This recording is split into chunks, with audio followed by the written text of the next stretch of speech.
네, 여러분. 예, 오늘은 토요일입니다. 토요일 밤. 자, 짧게 방송을 한번 해보겠습니다. 코인 관련해 가지고는 큰 이슈는 없는 것 같습니다. 현재 뭐 코인 시장 지지부진하게 이제 보합세를 유지하고 있습니다. 사실 어제 이제 큰 일이 하나 있었죠. 지난밤에 연방 대법원에서 트럼프 대통령의 그 관세 정책에 대해서 권한이 없다, 그렇게 무효 판결을 내려가지고 좀 글로벌적으로 파장이 있었습니다. 이에 대해서 뭐 트럼프 대통령은 굉장히 붕괴하고 아주 그냥 역겨운 판결이다 라는 식으로 아주 혹평을 냈지만, 즉시 바로 또 다른 법조항에 의해서 일괄적으로 글로벌 관세 10%를 하겠다, 그렇게 또 그런 포고문을 내린 걸로 뉴스에 나왔습니다.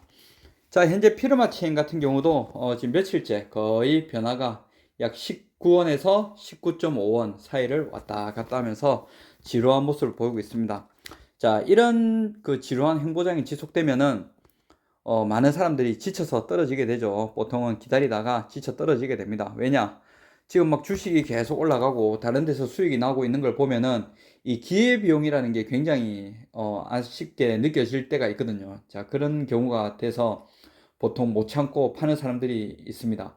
자, 그럴 경우에 뭐 그 선택이 옳은지 틀렸는지는 결국 나중에 수익률로 얘기하는 게 되지 않겠습니까? 팔았는데 만약에 팔아서 옮겨 탄 곳에서 수익이 많이 나서 그 기회비용을 회복했다면 그것은 옳은 선택이 되는 거고, 만약에 갈아탔는데 또 여기 또 크립토 시장이 폭발하면서 자기가 옮겨간 게 오히려 손실이 났다, 그러면은 잘못된 선택이 되는 거죠. 결국 숫자로 얘기하는 겁니다. 그렇죠?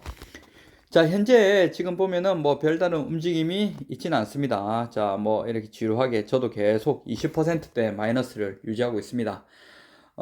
자, 제가 지금 현재 봤을 때 한번 재미나에게 물어봤습니다. 트럼프 대통령의 글로벌 관세 정책이 연방 대법원에 무효로 판결이 났는데 이 일이 크립토 시장에 미칠 영향을 분석해 줄래 하니까 얘가 아주 친절하게 아주 논리적으로 해놨습니다.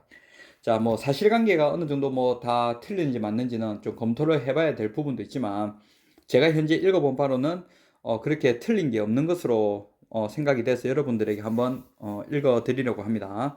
자, 여러분들도 천천히 보시면 되겠습니다. 자, 현재 이게 지금 트럼프 대통령이 뭐 관세를 이렇게 막 때린 거는 IEEPA라는 법이 있습니다.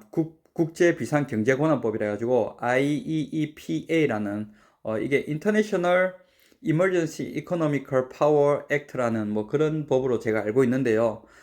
이 법의 특징은 다른 여러 가지 다른 법조항이 있습니다. 미국 대통령이 관세를 부과할 수 있는 여러 가지 법조항이 있는데요. 이 같은 경우, 이 아이바의 법 같은 경우는 대통령이 말만 하면은 즉시 효력이 발효가 된다라는 그런 또 특징이 있습니다. 그래서 트럼프가 이것을 활용을 했는데, 이 법에 근거한 대통령의 권한은 이에 그 허락되지 않는다 하는 게 연방 대법원이죠. 즉, 국가 경제 비상 상태가 아닌데 이 법에 의해서 권한을 행사하는 것은 이 법의 취지에 맞지 않다는 그런 뜻입니다. 한마디로 얘기하면 비상계엄을 했는데 계엄의 상황을 법원이 판단을 한 거라고 볼 수가 있겠죠.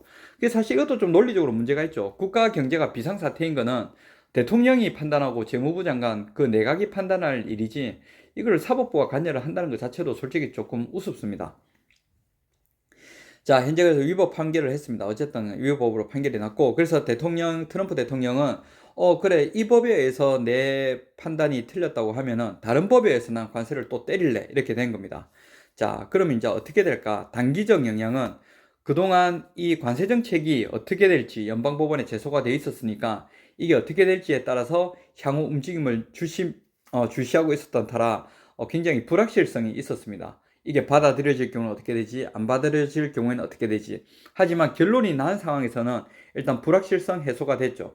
자, 그리고 일단 돈이 그만큼 다시 환급이 되니까, 자, 이 돈을 굴릴 여유가 생긴 겁니다. 그래서 유동성이 풀리면서 위험자산 선호를 할 수 있는 그런 계기가 될 수도 있습니다.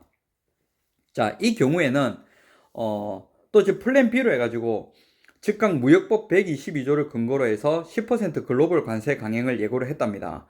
자, 이렇게 해서 다시 불확실성이 제고됐기 때문에 당분간 이것조차도 또 미국의 민주당에서 제소를 해서 또 소를 다툴 것인지 봐야 되기 때문에 또다시 불확실성이 제기돼서 해소와 동시에 또다시 제기가 됐기 때문에 크립토 시장에도 유동성이 어떻게 될지 몰라서 좀 관망하는 또 이런 보합의 또 지루한 시기가 계속된다고 볼 수도 있겠습니다. 자, 일단 어쨌든 정치인들 같은 경우, 각국 정부 같은 경우에는 현재 뭐 192조 가까운 돈이 이제 다시 또 환급이 된다고 하는데, 이게 이제 문제는 그렇습니다. 바로 돈으로 환급을 해줄지 아니면은 추후에 너네가 수출을 할 때 그 관세를 면제 주는 조건으로 할지, 그건 또 지켜봐야 되겠죠. 그러니까 만약에 돈이 192조를 바로 돌려주게 된다면은 각국들이 그 돈을 받으면 정치인들 같은 경우, 대통령이나 정치인들 같은 경우 선거에 대비해서 포퓰리즘 같은 정책에 돈을 뿌릴 수 있는 여유가 생기는 거고, 만약 그렇지 않을 경우에는 이 유동성 자체가 또 풀리는 건 아니기 때문에 어떻게 되는지 또 지켜봐야 할 것 같습니다.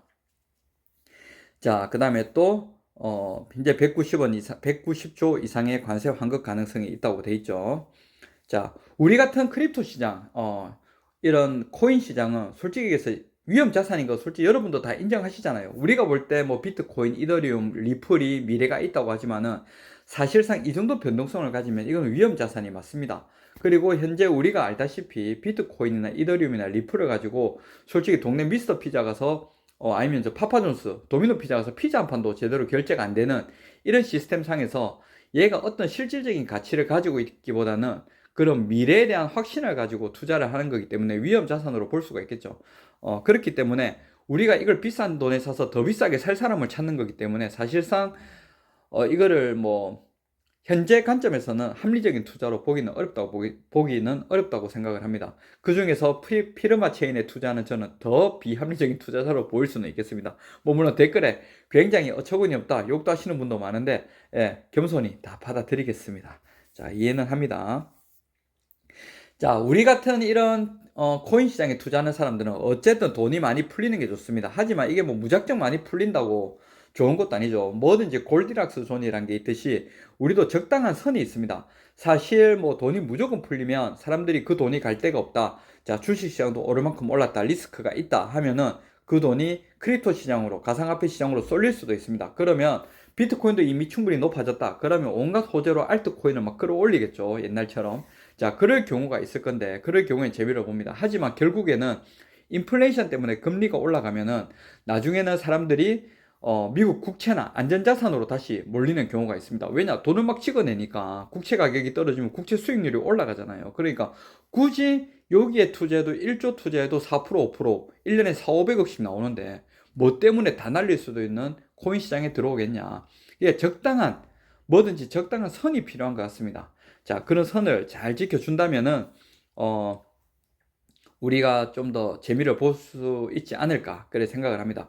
솔직히 뭐 투자를 할 때 뭐 나라 걱정하는 사람은 주식 투자할 때 나라 걱정해도 되지만 이렇게 코인 투자할 때는 솔직히 뭐 나라 걱정 뭐 크게 할 필요 있습니까? 뭐 솔직히 코인 투자 뭐 솔직히 말해서 객관적으로 우리 양심 탁 털어놓고 말해서 뭐 나라야 이웃이나 가족이 뭐 가족은 좀 그렇다 치더라도 나라나 이웃이 어떻게 되더라도 내만 돈 벌면 장땡이다는 마음으로 들어온 사람들이 대부분일 건데 그런 거에 있어서 너무 양심의 가책을 느낄 필요는 없습니다. 예, 돈은 차갑게 생각하시면 됩니다.